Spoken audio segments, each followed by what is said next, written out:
Graphics workshop of Farida channel থেকে আজকে Illustrator ক্লাসে সবাইকে স্বাগত জানাচ্ছি।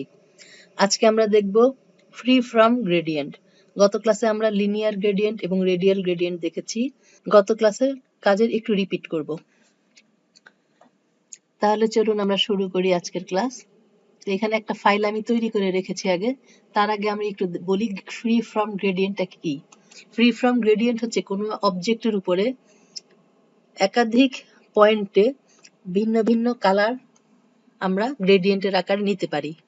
এটা ইচ্ছা মতো পয়েন্ট যুক্ত করা যায়, পয়েন্ট বাদ দেওয়া যায়, পয়েন্ট মুভ করা যায়। তাহলে আমরা সেই কাজগুলি দেখব এখন। সেজন্য প্রথমে একটা অবজেক্ট নিয়ে নিচ্ছি আমি। এটা হচ্ছে free form gradient. Object select থাকা অবস্থায় ফিল কালারটাকে উপরে নিয়ে আসতে হবে, তাহলে এটা অ্যাক্টিভ হয়। দেখেন একটু আগে এটা অ্যাক্টিভ ছিল না। এখন এখানে ক্লিক করলে ফ্রি ফর্ম গ্রেডিয়েন্টের অপশন অ্যাক্টিভ হয়ে গেছে। এখন এই অবজেক্টের এখানে 3টা পয়েন্ট দেখা যাচ্ছে। এটা অটোমেটিক ইলাস্ট্রেটর দিয়ে দেয়। এই পয়েন্টগুলিতেই আমরা কালার দিতে পারি, কালার চেঞ্জ করতে পারি এবং পয়েন্টগুলিকে আমরা মুভও করতে পারি। এখানে ফ্রি ফর্ম গ্রেডিয়েন্ট দুই রকমের আছে, একটা পয়েন্ট আকারে দেওয়া যায়, একটা লাইন আকারে দেওয়া যায়। তারপরে প্রথমে পয়েন্টটা দেখি, তারপর লাইনটা দেখব। তো পয়েন্টে এখানে এই 3টা পয়েন্টকে আমরা এটাকে একটু মুভ করতে পারি। মুভ করলে পরে কি হয়, যে পয়েন্টগুলিতে কালার, এই পয়েন্টে সাদা কালার আছে, সাদা রংটা অবস্থান বদলে গেল এবং পরিমাণটা বাড়ে বা কমে। এটাকে যদি আমি একটু ভেতরের দিকে নিয়ে আসি, তাহলে ব্রাউন কালারটা একটু দেখেন চেঞ্জ হয়ে গেছে, অনেক বেশি হয়ে গেছে। তো এভাবে আমরা মাউস ড্র্যাগের মাধ্যমে এগুলিকে মুভ করতে পারি। আরেকটা জিনিস, সেটা হচ্ছে এখানে আমরা কালার চেঞ্জ করব। এখানে সাদা রং আমি রাখবো না, অন্য একটা রং দিতে চাই। যেটা ক্লিক করব সেটা সিলেক্ট হবে। সিলেক্ট হলে এরকম দেখায়। সিলেক্ট করার পর আমরা কালার স্পেকট্রাম থেকে কালার দিতে পারি। স্পেকট্রাম থেকে আমি সবুজ রং দিয়ে দিলাম। অথবা এখানে ডবল ক্লিক দিলে পরে কালারের সোয়াচ চলে আসে। এখান থেকেও আমরা ইচ্ছা মতো প্রয়োজনীয় রং নিয়ে নিতে পারি। তো দুইভাবেই আমরা রং চেঞ্জ করতে পারি। মাউস ড্র্যাগের মাধ্যমে এটাকে মুভ করতে পারি। এখন আমরা দেখব কিভাবে নতুন পয়েন্ট যুক্ত করা যায়। পয়েন্ট যুক্ত করার সময় আমরা যদি আগে কোনো পয়েন্ট সিলেক্ট থাকে, তারপরে ক্লিক করি, তাহলে এই সিলেক্টেড পয়েন্টের রঙই নতুন পয়েন্টে আসবে। দেখেন এখানে আগে লাল রং সিলেক্ট ছিল, এখানে লাল রং এসে গেছে। সবগুলি পয়েন্টস যদি ডিসিলেক্ট বা আনসিলেক্ট অবস্থায় রাখতে চাই, তাহলে কিবোর্ড থেকে এসকেপ কি দিলে সবগুলি এখন ডিসিলেক্ট অবস্থায় আছে। আমরা যেমন পয়েন্ট যুক্ত করতে পারি, সেভাবে পয়েন্ট রিমুভও করতে পারি। আমি যদি এখন এটাকে মাউস ড্র্যাগের মাধ্যমে বাইরের দিকে নিয়ে আসি, তাহলে এটা একটা পয়েন্ট রিমুভ হয়ে যাবে। অথবা এটা সিলেক্ট করে কিবোর্ড থেকে ডিলিট প্রেস করলেও এটা রিমুভ হয়ে যাবে। অথবা এখানে এটা সিলেক্ট করার পর এখানে ডিলিট রিসাইকেলে ক্লিক করলে এটা ডিলিট হয়ে যাবে। তাহলে আমরা ডিলিট করার জন্য 3টা নিয়ম দেখতে পেলাম। তাহলে আমরা একটা পয়েন্ট দিয়ে যখন গ্রেডিয়েন্ট করবো, ফ্রি ফ্রম গ্রেডিয়েন্টে পয়েন্টগুলিকে মুভ করা যায় কিভাবে, নতুন পয়েন্ট তৈরি করা যায় কিভাবে, কালার কপি করা যায় কিভাবে এবং পয়েন্টগুলিকে ডিলিট করা যায় কিভাবে, এগুলি সব আমরা দেখলাম। আবার পয়েন্টগুলি যদি আমি শিফট কি ধরে সিলেক্ট করি, এখানে আমি এই পয়েন্ট এবং এই পয়েন্ট দুইটাকে শিফট কি ধরে ক্লিক করলে পরে দুইটা পয়েন্টই একত্রে সিলেক্ট হয়। এখন আমি এই অবস্থাতে কালার যদি চেঞ্জ করি, তাহলে একত্রে দুইটা পয়েন্টের কালার চেঞ্জ হয়ে যাবে। এখন আমরা দেখব গ্রেডিয়েন্ট কালার পয়েন্ট ইনলাইন। এখানে ক্লিক করলে সে কালার লাইন আকারে গ্রেডিয়েন্ট দেওয়ার সুযোগ দিবে। যেটা সিলেক্ট করার পরে আমরা যদি এখানে একটা ক্লিক দিচ্ছি, মাউস পয়েন্টারটা মুভ করার পর আরেকটা পয়েন্ট যখন নিব, তখন একটা লাইন দেখা যাচ্ছে। এই লাইন বরাবর এবং একটু কার্ভ আকারে এই জিনিসটা অ্যাপিয়ার হয়। এই কার্ভ আকারে আমার একটা লাইনের মতো গ্রেডিয়েন্ট তৈরি হয়েছে। তা আমরা আমাদের ওই গ্রেডিয়েন্টগুলিকে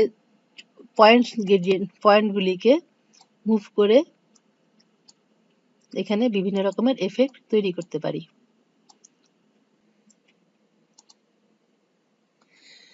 আরো একটা জিনিস আছে, যে আমরা যখন একটা পয়েন্টারের উপরে মাউস রাখি, তখন দেখেন এখানে একটা রিং এর মতো দেখা যাচ্ছে চারিদিকে।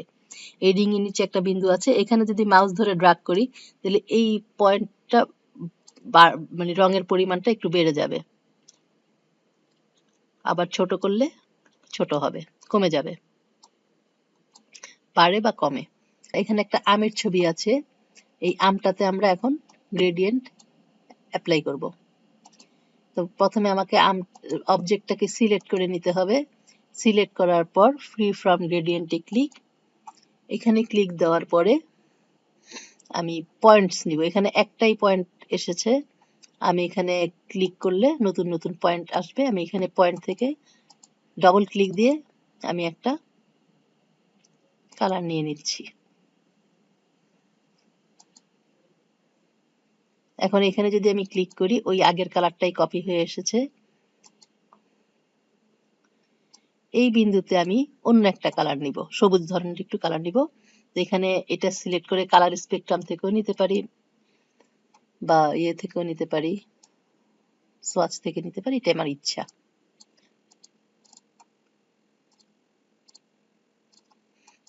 এখন পাতাটাতে রং করব। এই পাতাটার শিরা এবং উপশিরা আমি আগেই এঁকে রেখেছিলাম। তো শিরা উপশিরাতে আমি একটাই কালার দিব, এখানে আর গ্রেডিয়েন্ট করব না। আর পাতাটার মধ্যে আমি গ্রেডিয়েন্ট দিয়ে কালার দিব।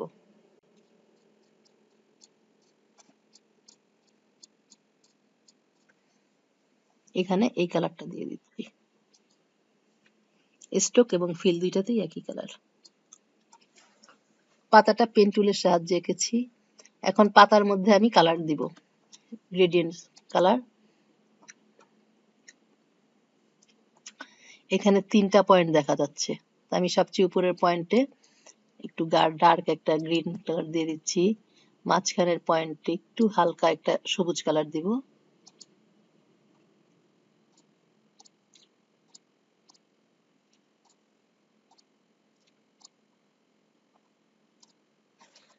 বাস, আমার পাতাটাও তৈরি হয়ে গেল। এখন আমি ডালের মধ্যে ফ্রি ফর্ম গ্রেডিয়েন্ট করব। তো ডালটাকে সিলেক্ট করে নিচ্ছি, তারপরে এখানে ফ্রি ফর্ম থেকে এটা সিলেক্ট করে লাইন নিচ্ছি। এখন প্রথম বিন্দুটাতে আমি ডবল ক্লিক, এখানে 3টা পয়েন্ট আছে। তো আমি প্রথমটাতে সিলেক্ট ক্লিক করে ডালের জন্য একটা গাঢ় কালার নিলাম। এবার বাকি পয়েন্টগুলি নিব।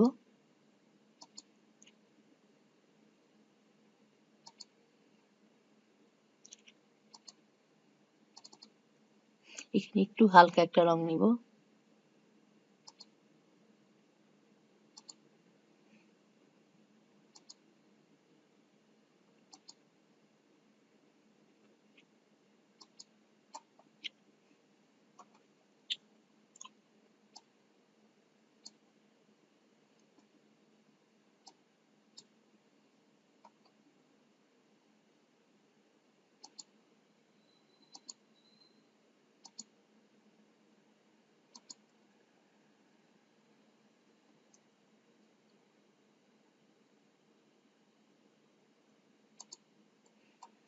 ব্যাস, হয়ে গেল। সব শেষে আমি আম এবং ডাল সিলেক্ট করে স্ট্রোক কালার কালো দেওয়া আছে, এটাকে আমি নান করে দিতে পারি। ব্যাস, এভাবে আমার হয়ে গেল আম এবং আম, পাতা এবং ডাল তিনটাতেই রং কালার দেওয়া, ফ্রি ফ্রম গ্রেডিয়েন্টের মাধ্যমে কালার দেওয়া হয়ে গেল। টেক্সটেও ফ্রি ফ্রম গ্রেডিয়েন্ট করা যায়, কিন্তু টেক্সটকে টেক্সট অবস্থায় করা যাবে না। টেক্সটটাকে রাইট ক্লিক দিয়ে ক্রিয়েট আউটলাইন অর্থাৎ শেপ কিংবা অবজেক্টে পরিণত করে তারপর এটার মধ্যে gradient, free from gradient apply করা যাবে। এটা সিলেক্ট করে এই যে ফিল কালারটাকে সামনে নিয়ে আসতে হবে, তা নাহলে এটা ইনঅ্যাক্টিভ থাকে। এটাকে ক্লিক করে সামনে নিয়ে আসলাম। এরপর এখানে ক্লিক করলে আমাকে গ্রেডিয়েন্ট করার জন্য সুযোগ দিবে। এখানে আমি ইচ্ছা মতো পয়েন্ট নিতে পারি।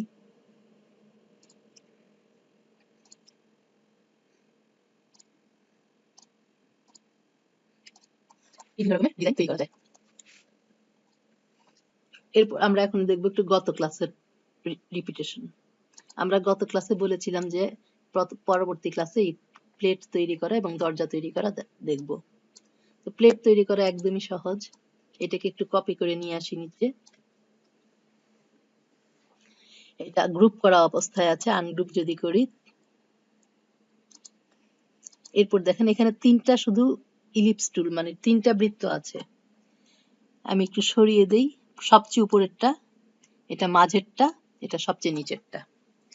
তাহলে সবচেয়ে নিচে যে বৃত্তটা আছে 1 নম্বরে, এখানে গ্রেডিয়েন্টটা যে অর্ডারে আছে, বাম দিকে হালকা, ডান দিকে গাঢ়। তার উপরে যেটা আছে সেটাতে গ্রেডিয়েন্ট উল্টা, বাম দিকে গাঢ়, ডান দিকে হালকা। এটার উপর এটা যখন আমরা বসিয়ে দিব তখন এরকম দেখাবে। সবচেয়ে উপরেরটা 3 নম্বরটাতে আমরা কি করব, প্রথমটার মতো, অর্থাৎ একটার বিপরীত আরেকটা। প্রথমটাতে ডান দিকে গাঢ় রং, দ্বিতীয়টাতে ডান দিকে হালকা রং, তৃতীয়টাতে ডান দিকে আবার গাঢ় রং। তো এইভাবে যখন তিনটা একটার উপর একটা বসিয়ে দিব তখন এরকম দেখাবে। অর্থাৎ হয়ে গেল আমার প্লেট। এরপর আমরা দরজাগুলি কিভাবে তৈরি হয়েছে সেটা একটু দেখি। আমরা জানি যে ফিল কালার যেমন গ্রেডিয়েন্ট করা যায়, স্ট্রোক কালারেও সেভাবে গ্রেডিয়েন্ট দেওয়া যায় একই রকম। দরজার পিছনের ব্যাকগ্রাউন্ডটাকে যদি একটু সরিয়ে দিই তাহলে আমরা দেখতে পাবো যে এখানে স্ট্রোক দেওয়া আছে। এখানে ক্লিক করার পর আমরা দেখতে পাচ্ছি যে এখানে শুধুমাত্র স্ট্রোক কালার আছে, এখানে কোনো ফিল কালার নাই। এবং স্ট্রোকের মধ্যে গ্রেডিয়েন্ট এমন ভাবে দেওয়া আছে যে এক পাশে, এই পাশে গাঢ় থেকে এখানে হালকা, আর ভিতরে যে রেক্টেঙ্গেল আছে সেখানে হালকা থেকে গাঢ়, অর্থাৎ বিপরীত। গাঢ় থেকে হালকা বাইরেরটাতে, আর ভেতরেরটাতে হালকা থেকে গাঢ়। সবগুলোতে একই রকম ভাবে করা আছে, গাঢ় হালকা, হালকা গাঢ়, অর্থাৎ বিপরীত ভাবে করা আছে। এবার আমি যদি এটার পিছনে একটা ব্যাকগ্রাউন্ড বসিয়ে দেই তাহলে এরকম দেখাবে।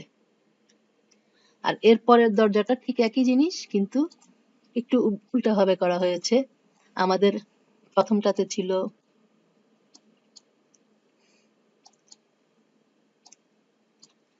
গাঢ় থেকে হালকা, আর এটাতে আছে হালকা থেকে গাঢ়। বাইরের রেক্টেঙ্গেলে হালকা থেকে গাঢ়, ভিতরের রেক্টেঙ্গেলে গাঢ় থেকে হালকা। এই একই অর্ডারে সবগুলো তৈরি করা হয়েছে। তারপর পেছনে ব্যাকগ্রাউন্ড বসিয়ে দেওয়ার পর এটা দেখতে এরকম দেখাচ্ছে। জাস্ট গ্রেডিয়েন্ট অর্ডারটা চেঞ্জ করার কারণে একটাকে মনে হচ্ছে উঁচু আর একটাকে মনে হচ্ছে নিচু। তো এইভাবে গ্রেডিয়েন্ট অ্যাপ্লাই করে আমরা সুন্দর সুন্দর ডিজাইনের বিভিন্ন অবজেক্ট ড্রয়িং করতে পারি। আজকের ক্লাস এখানেই শেষ, এবং সামনের ক্লাসে আবার দেখা হবে। সবাই সেই পর্যন্ত সুস্থ থাকবেন।